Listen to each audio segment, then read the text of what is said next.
Bonjour à toutes et à tous et bienvenue dans cette nouvelle vidéo des écuries Passionnez-moi. Je vous présente notre nouvelle pensionnaire Connexine River, mais avant de vous en parler plus en détail, laissez-moi vous raconter tout ce qui s'est passé avant d'en arriver là.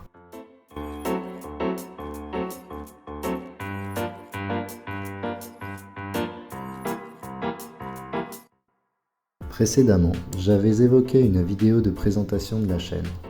Et pour l'heure, je dois bien avouer que celle-ci n'est toujours pas à l'ordre du jour. Mais je peux d'ores et déjà vous donner quelques éléments de réponse. Nous avons acheté cette ferme à un ancien agriculteur en janvier 2021, dans le but de pouvoir y mettre nos propres chevaux que vous connaissez désormais un petit peu.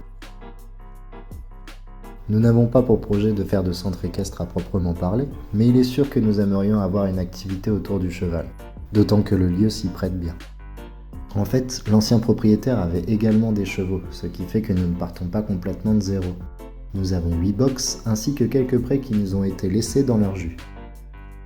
Lorsque nous sommes arrivés, nous avons fait un gros travail de remise à neuf des prés en face de la maison pour qu'ils puissent accueillir nos chevaux. Déplanter des piquets, replanter des piquets, changer des isolateurs, changer des sections de fil, remettre l'électricité sans compter la végétation.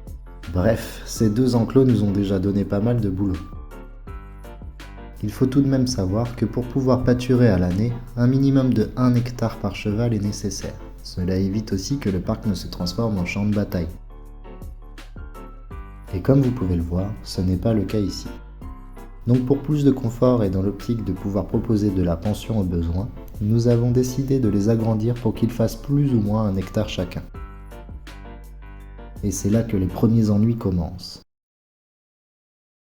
La limite de notre propriété est bordée par une rangée de vieux peupliers qui pour certains étaient complètement morts et menaçaient de tomber sur la route d'un côté et dans les champs de l'autre. Pour des raisons évidentes, il fallait donc les abattre avant de pouvoir y mettre notre clôture. Nous avons donc fait appel à des amis du village ainsi qu'à mon père qui nous ont très gentiment aidés dans cette tâche. Une fois les arbres dégagés, nous avons utilisé un câble pour nous assurer qu'ils ne tombent pas en direction de la route. Il ne restait plus qu'à faire des entailles dans les règles de l'art pour les faire tomber un à un.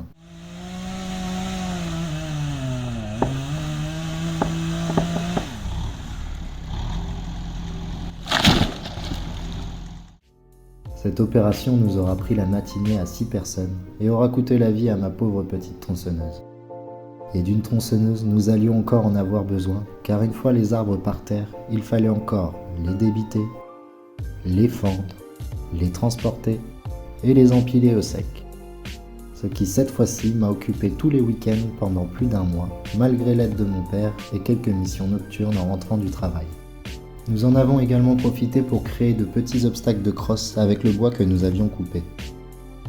Avec tous ces travaux à la ferme, il est vite devenu indispensable d'avoir un tracteur pour nous faciliter la vie. Nous avons donc, grâce à l'aide d'un ami, fait l'acquisition de ce magnifique Massey Ferguson 158 qui, malgré son grand âge, est un compagnon de choix dans toutes nos entreprises. Le terrain était donc quasi prêt pour notre agrandissement. Le chantier étant relativement conséquent, je me suis dit que nous planterions quelques piquets de temps en temps pour avancer petit à petit, car mine de rien, enfoncer des piquets n'est pas une mince affaire. Il faut faire un pré-trou, positionner le piquet, l'enfoncer à l'aide d'une masse et répéter l'opération autant de fois que nécessaire. Ici, une centaine de fois, en l'occurrence.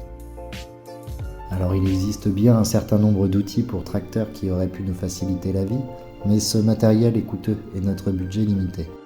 Nous avons quand même la chance de nous être fait prêter une tarière et il faut dire que c'est beaucoup moins fatigant qu'à la main.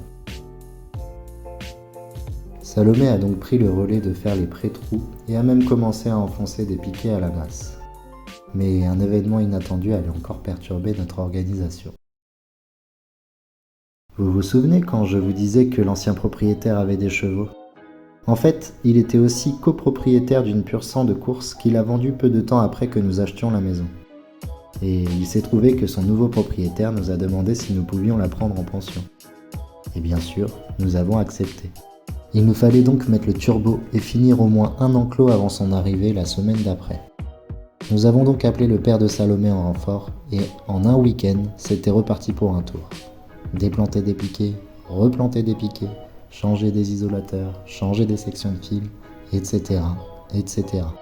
En un week-end, le premier pré était agrandi et nous étions enfin prêts à accueillir notre première pensionnaire.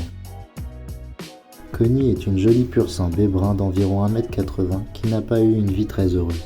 D'abord achetée pour les courses, ses mauvais résultats l'ont assez vite conduite sur la touche et c'est une blessure qui a définitivement mis fin à sa carrière il y a quelques années déjà. Elle avait marché sur un isolateur et, n'étant pas soignée, la blessure s'est infectée créant au passage des dégâts irréversibles. Revendue à la suite de notre rachat de la maison, elle fut placée en pension chez une tierce personne chez qui elle s'est à nouveau blessée, cette fois-ci en manquant de peu de perdre son pied d'après les dires de son nouveau propriétaire. D'ailleurs, il nous a également dit que quand il nous l'a amenée, cela faisait plusieurs semaines qu'elle était enfermée dans un box. Mais en réalité, nous manquons d'informations sur cette jument et nous allons essayer de contacter les personnes qui l'avaient en pension car nous aimerions en savoir plus sur cette blessure.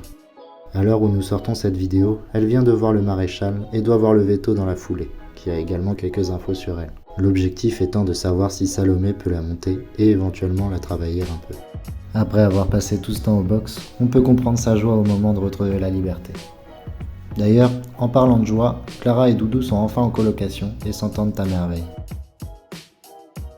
Et voilà, c'est déjà la fin de cette vidéo. Merci de l'avoir regardé jusqu'au bout et de vous abonner si ce n'est pas déjà fait. À bientôt.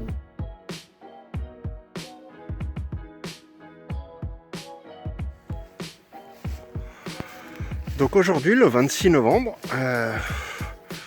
agrandissement des prés pour les chevaux. Donc ma fille, au loin, en train de porter les piquets. On en a planté jusqu'à maintenant 1, 2, 3, 4, 5, 6, 7, 8, 9, 10, 11, 12, 13, 14, 15, 16, 17, 18, 19, 20, 21, 22, 23, 24, 25, 26, 27. 27 cet après-midi. On les a amenés dans le vent, avec le vent.